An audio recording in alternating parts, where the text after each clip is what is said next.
नमस्कार, बहुत बहुत अभिनंदन।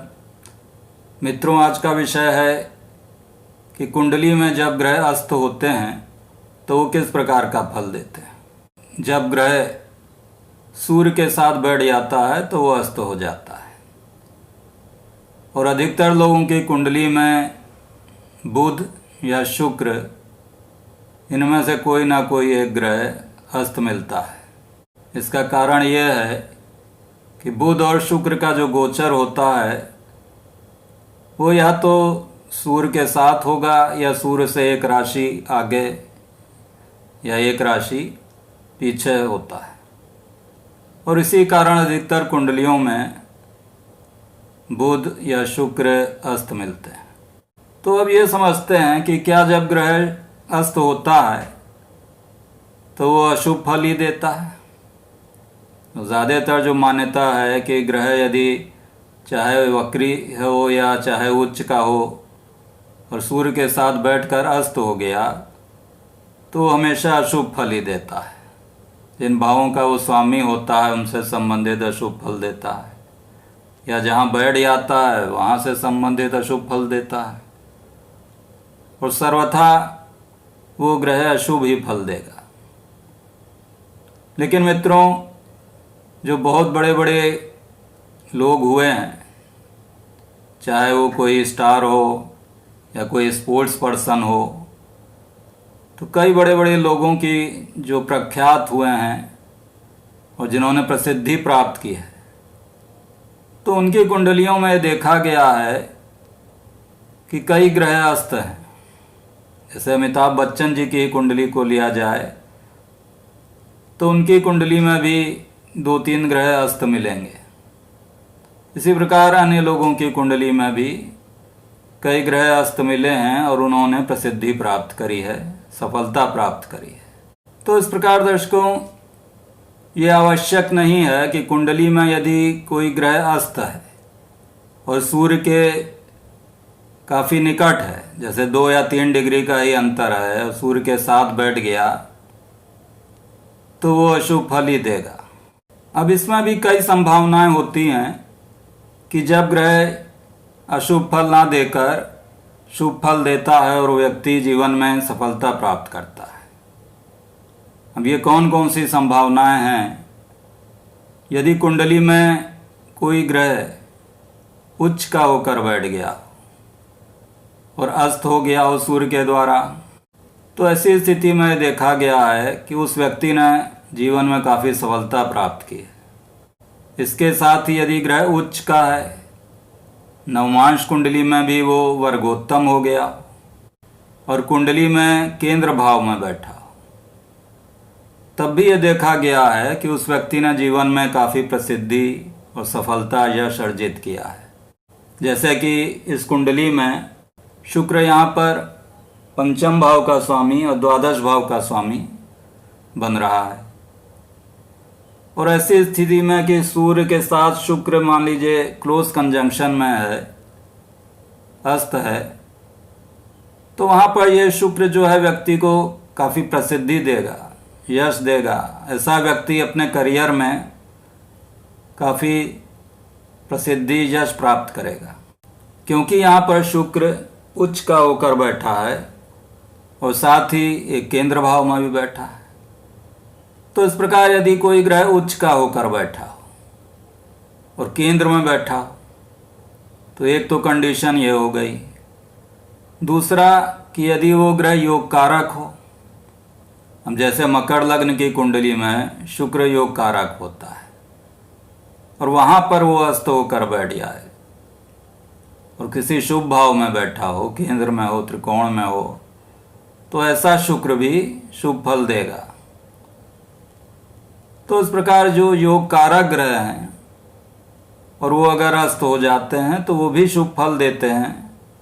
ऐसा नहीं है कि वो सर्वथा अशुभ फल ही दें। इसके साथ ही यदि कोई ग्रह वर्गोत्तम हो जाए कि जिस राशि में वो लग्न कुंडली में बैठा हो, उसी राशि में वो नवमांश कुंडली में भी बैठा हो, तो वर्गोत्तम होने की स्थिति में भी यदि कोई ग्रह अस्त होता है तो वो शुभ फल देता है। शुभ फल देने में समर्थ होता है। यदि कोई ग्रह नीच का होकर बैठा हो, मान लीजिए शुक्र यहाँ उच्च का ना होकर और कन्या राशि में नीच का होकर बैठा होता, तो वैसी स्थिति में यदि नीच भंग राजयोग बन रहा हो, जैसे कि शुक्र यदि यहाँ कन्या राशि में बैठा होता और बुध तुला राशि में बैठा होता, तो बुध और शुक्र में स्थान परिवर्तन योग बन जाता, या अन्य किसी प्रकार से नीच भंग राजयोग बन रहा हो और वो ग्रह जो नीच का है अस्त भी है, तो वहाँ भी वो शुभ फल देने में समर्थ होता है। और ऐसे ग्रह जो चाहे उच्च के हों या नीच भंग राजयोग बना रहे हों या वर्गोत्तम हों, तो ऐसे ग्रह अपनी दशा महादशा अंतरदशा में प्रसिद्धि भी देते हैं, यश भी देते हैं। इसी प्रकार यदि कोई ग्रह नवमांश कुंडली में उच्च का हो जाए, कि मान लीजिए कि लग्न कुंडली में राशि कुंडली में तो वो नीच का है कि नवमांश कुंडली में उच्च का हो गया, या नवमांश कुंडली में अपनी स्वराशि में बैठा है, और यदि वो राशि कुंडली में अस्त का होकर बैठा है, तब भी वो अपनी दशा अंतरदशा में शुभ फल देने में समर्थ होगा, यश देगा, प्रसिद्धि देगा। तो इस प्रकार मित्रों, यदि कोई ग्रह अस्त का है और साथ ही उच्च का भी होकर बैठा है, या नीच भंग राज योग बना रहा है, स्थान परिवर्तन योग बना रहा हो, या वर्गोत्तम हो, तो ऐसे ग्रह अस्त होने के बाद भी अपनी दशा या अंतरदशा में शुभ फल देने में समर्थ होते हैं। लेकिन इनके साथ एक ये भी देखा गया है कि जैसे यदि किसी व्यक्ति का शुक्र उच्च का है और केंद्र में बैठा है, साथ ही अस्त भी है, तो ऐसा व्यक्ति जब शुक्र की दशा आएगी तो काफ़ी यश प्राप्त करेगा, प्रसिद्धि प्राप्त करेगा।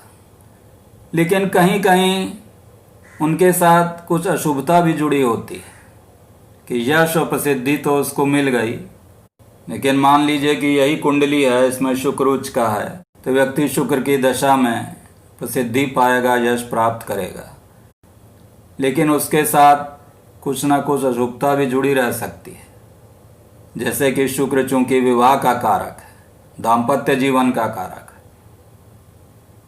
और यदि शुक्र क्लोज कंजंक्शन में बैठा है सूर्य के साथ 3 डिग्री 4 डिग्री, तो ऐसा व्यक्ति ये भी हो सकता है कि अविवाहित रह जाए, उसका विवाह ही ना हो, या ये भी हो सकता है कि उसके दाम्पत्य जीवन में प्रेम ना हो।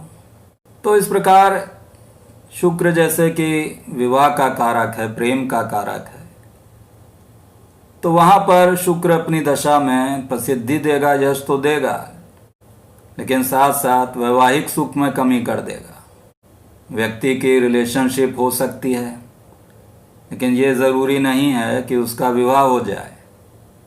या शुक्र चूंकि यहाँ पंचम भाव का स्वामी बन रहा है, तो ऐसा भी हो सकता है कि उस व्यक्ति की संतान ही ना हो। तो इस प्रकार दर्शकों, कोई भी ग्रह यदि उच्च का है या शुभ स्थिति में है, बलवान है, षडबल में बली है या वर्गों में बली है, या कोई अच्छा योग कुंडली में बना रहा है और उसके साथ ही वो अस्त भी हो गया सूर्य के साथ, तो ऐसा ग्रह अपनी दशा या अंतरदशा में शुभ फल देता है, यश देता है, प्रसिद्धि भी देता है, लेकिन अपने कारकत्व में वो किसी प्रकार की कमी कर सकता है। जैसे कि बृहस्पति यदि उच्च का हो गया, केंद्र में बैठा है, या वर्गोत्तम है, शुभ है और अस्त है, तो अपनी दशा अंतरदशा में यश देगा, प्रसिद्धि देगा, धन भी देगा, लेकिन चूंकि संतान का कारक है तो संतान संबंधी वो कष्ट दे सकता है। तो इस प्रकार दर्शकों, यदि कोई ग्रह अस्त है तो उसका पूर्ण विवेचन करना आवश्यक है कि कुंडली में वो किस स्थिति में बैठा है, उसका बल क्या है, तभी हम ये ज्ञात कर सकते हैं कि वो अस्त ग्रह किस प्रकार का फल देगा। यह आवश्यक नहीं है कि यदि ग्रह अस्त है तो सर्वदा वो अशुभ फल ही दे। यदि वो बलवान स्थिति में है, शुभ भाव में बैठा है और अस्त है, तब भी वो शुभ फल देता है। लेकिन उसके साथ ये रहता है कि जैसे कि शुक्र यदि करियर के स्थान में बैठा, दशम भाव में बैठा है और अस्त है, तो करियर से संबंधित व्यक्ति को मेहनत करनी पड़ सकती है। करियर तो उसका बनेगा, यश मिलेगा, प्रसिद्धि भी मिलेगी, लेकिन शुरुआत में, आरंभ में उसको वहाँ पर काफ़ी मेहनत भी करनी पड़ सकती है। उसको सफलता प्राप्त करने के लिए प्रयत्न भी करना पड़ सकता है। तो आशा है कि आपको मेरा वीडियो पसंद आया होगा। यदि पसंद आया हो तो कृपया लाइक करें, सब्सक्राइब करें, शेयर करें। धन्यवाद।